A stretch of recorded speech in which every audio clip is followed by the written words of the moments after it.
بسم الله الرحمن الرحیم. د یو محترم ورور پوښتنه ده، وایي زموږ په علاقه کې رواج دی چې په دغه میاشت کې چې کومه رجب ورته وایي یا پښتانه د خدای تعالی میاشت ورته وایي، په دې کې یو خاص قسم خیرات کوي. وایي دا حضرت بیبي فاطمه رضی الله تعالی عنها کړی دی. د دې څه حکم دی؟ محترمو، و دې ته په اردو کې کونډه وایي. دا د کونډو خیرات بولي. څوک یې و امام جعفر صادق رضی الله تعالی عنه ته منسوبه کوي.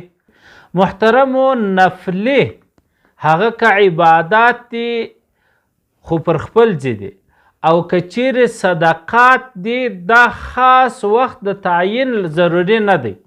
یعنی دا عقیده غلطه ده چې په دغه وخت کې قبلیږي، د دې وخت بعد نه قبلیږي.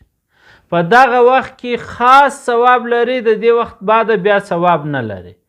نو که مطلقا څوک خیرات کوي، صدقه کوي، دا ثواب لري. هغه که په رجب کې وي، که په شعبان یعنی پر روانه میاشت کې وي چې برات ورته وایي، او که په روژه کې وي هغه ثواب لري.